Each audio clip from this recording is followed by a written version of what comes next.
Good morning, everybody. It's a very nice, cool day this morning. We've got a little cold front that has come in, and it's giving us a really wonderful breeze.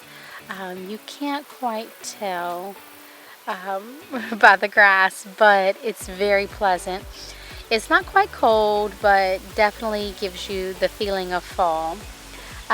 Because of this, I'm going to change our dinner plans a little bit. We're going to switch from our country fried steak. Instead, we're going to have some chili. That way I can get food on in the Ninja Foodie and get a lot of outdoor work done while the weather is much nicer. Not so much of the scorching heat. We're going to get a few things done out here, and then I'll meet y'all inside.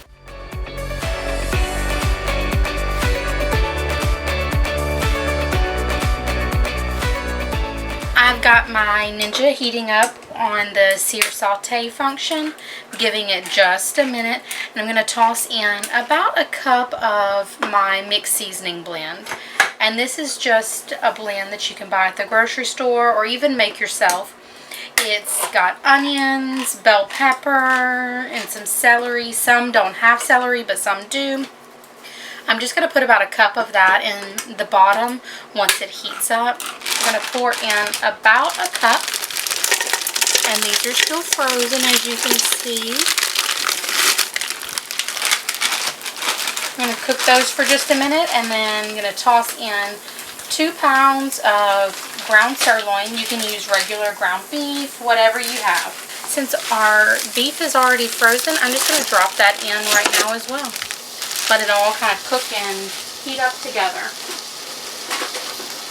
So we're going to brown this all up, get it cooked, and I will see y'all back in a few minutes. Hey y'all, so our meat is all browned and our veggies are all cooked into it. Since this is a much leaner meat, I don't have to drain much out of it. The moisture that we see in the bottom is most likely from the veggies. But I'm going to go ahead and add in my 2 seasoning packs. I'm just using the McCormick Original Chili Seasoning Pack. My favorite and my preference is the Hot Alarm chili, but I couldn't find it in my area. Like I said, this comes more as a craving situation than a planned situation. So, as I say quite often, use what you got. So we're going to toss this in, but I am going to still make it with the same veggies and add-ins that we normally do. So I'm going to add in 2 cups of tomato sauce. And y'all see I'm literally just dumping this in.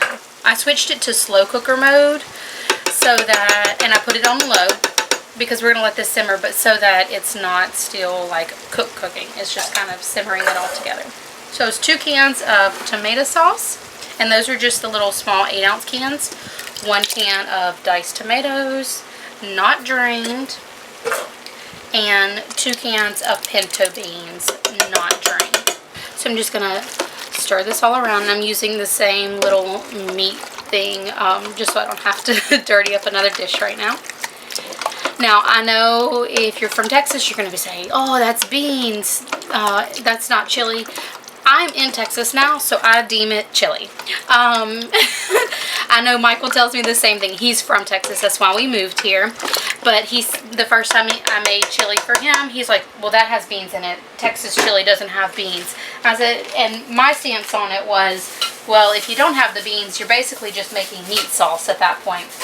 Now, is it yummy? Yes, it is.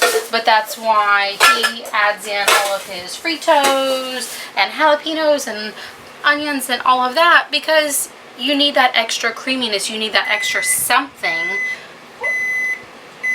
My oven is ready for the cornbread to go in. But you need that extra something, in my opinion. So we're going to let this just simmer. I'm going to close the lid and just let it simmer all day. Like I said, I have it set on low. I'll stir it every now and again. But really all it's doing is melding those flavors together and warming everything through. So essentially you could turn this on high, let it cook real quick, and it could be done in just a few minutes. But we're going to let it simmer and enjoy it tonight when it really gets cold.